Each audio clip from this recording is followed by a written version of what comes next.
सांसदों की एक मीटिंग भी इसको लेकर हुई। अमेरिकी अधिकारी ये बोले कि शाहिद 136 घातक ड्रोन है, शाहिद को रोकने में डिफेंस सिस्टम फेल है, ये भी मान लिया है अमेरिका ने। बहुत बड़ी बात है अपने आप में, और ईरान के लिए कह सकते हैं कि रणनीतिक तौर पर एक बहुत बड़ी सफलता भी है, क्योंकि अमेरिका खुद इस बात को मान रहा है कि भाई उसका शाहिद 136 ड्रोन काफी ज्यादा घातक है, जो उसके एयर डिफेंस सिस्टम को भी चकमा दे रहा है। देखिए, बैलिस्टिक मिसाइलों के मामले में पूरे मिडिल ईस्ट में सबसे ज्यादा घातक ईरान को माना जाता है, क्योंकि उसके पास इतनी ज्यादा बैलिस्टिक मिसाइलें हैं जितना कोई सोच भी नहीं सकता। और इसके अलावा ईरान ने देखिए इजराइल पर एक साथ अलग अलग हिस्सों में कई मिसाइलें दागी, जिससे पूरे इलाके में दहशत फैल चुकी है। तेल अवीव के कीरिया इलाके को भी आप देखिए निशाना उसको बनाया गया।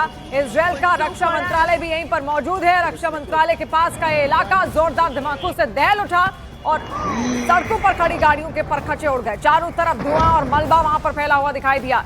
आप देखिए तस्वीरें किस तरीके से वहां जो आर्मी है उसको बाकायदा मुस्तैद कर दिया गया है। चप्पे चप्पे पर उसकी निगरानी वहां पर है, लेकिन यहीं पर इजराइल का रक्षा मंत्रालय भी था जिसको ध्वस्त किया गया।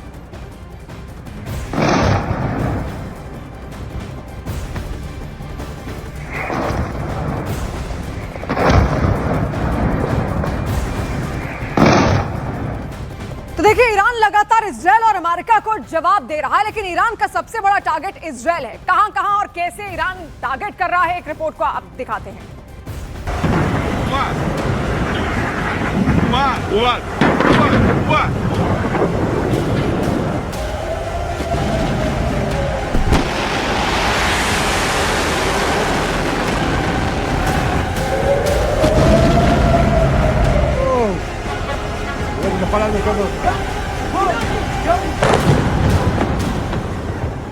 इजराइल में अगला टारगेट कौन है?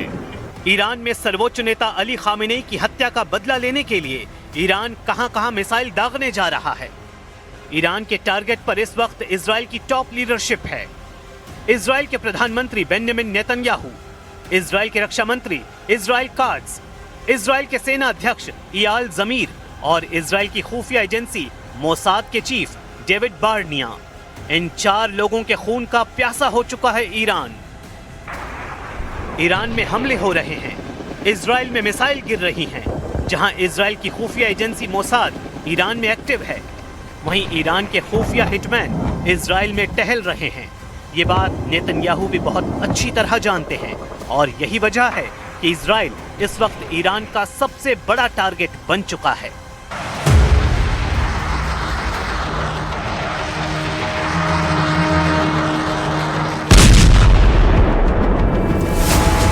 पश्चिमी यरूशलेम में मिसाइल अटैक, तेल अवीव के करीब बेत शेमेश में हमला। चंद घंटों के अंदर तबाही वाले ये 2 वीडियो पूरे इजराइल को परेशान कर रहे हैं। मिसाइल हमले देखिए, उससे मची तबाही देखिए। ऐसे हमलों को रोकने में पूरी तरह नाकाम साबित हो रहा है इजराइल। इस वक्त जो है फिर से सायरन बज गई है और लोग जो हैं वो इस वक्त भाग रहे हैं शेल्टर की तरफ। बम शेल्टर जो हैं, जो सेफ शेल्टर से वहां की तरफ जा रहे हैं, तो सायरन्स लगातार बज रही है। उसका मतलब है कि मिसाइल अटैक होने वाला है ईरान की तरफ से या फिर लेबनान की तरफ से, सुन सकते हैं आप। लेकिन नेतन्याहू का हौसला बुलंद है। नेतन्याहू साफ कर चुके हैं कि खामेनेई के बाद जो भी होगा वो मारा जाएगा। इजराइल किसी को नहीं बख्शेगा। אתמול חיסלנו את הרודן חמינאי, יחד איתו חיסלנו עשרות מבכירי משטר הדיכוי. כוחותינו הולמים עכשיו בלב טהרן בעוצמות הולכות וגוברות, וזה רק ילך ויתגבר עוד יותר במהלך הימים הקרובים. ועם זאת, אלה ימים כואבים. אתמול כאן בתל אביב, ועכשיו בבית שמש, איבדנו אנשים יקרים. इजराइल को सबक सिखाने के लिए ईरान सिर्फ मिसाइल ही नहीं दाग रहा, बल्कि ईरान का कुख्यात शाही ड्रोन भी इजराइल में हड़कंप मचा रहा है।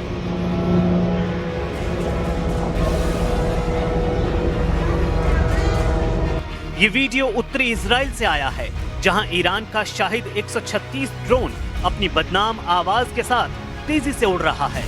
इजराइल के आसमान में शाहिद ड्रोन के पहुंचने का मतलब है इजराइल का एयर डिफेंस सिस्टम नाकाम साबित हो रहा है।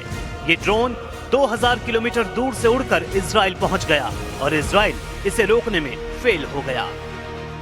ईरान के हमले बता रहे हैं कि उसकी मिसाइल लगातार तैयार है। ईरान पर हर हमले का मुंहतोड़ जवाब दिया जाएगा। इजराइल के शहर ऐसे ही दहलते रहेंगे, चाहे वो तेल अवीव हो, हाइफा हो या फिर कोई भी मिलिट्री अड्डा। ईरान वहां ऐसी तबाही वाले हमले करता रहेगा। ईरान और इजराइल का युद्ध हाइपरसोनिक दौर में पहुंच चुका है। ईरान की हाइपरसोनिक मिसाइलों ने इजराइल में तहलका मचा दिया है। फत्ताह जैसी मिसाइलों का इस्तेमाल तेज हो चुका है और ये इजराइल के लिए बहुत बुरी खबर है। तेल अवीव और हाइफा में हो रहे हमले ईरान की मिसाइल पावर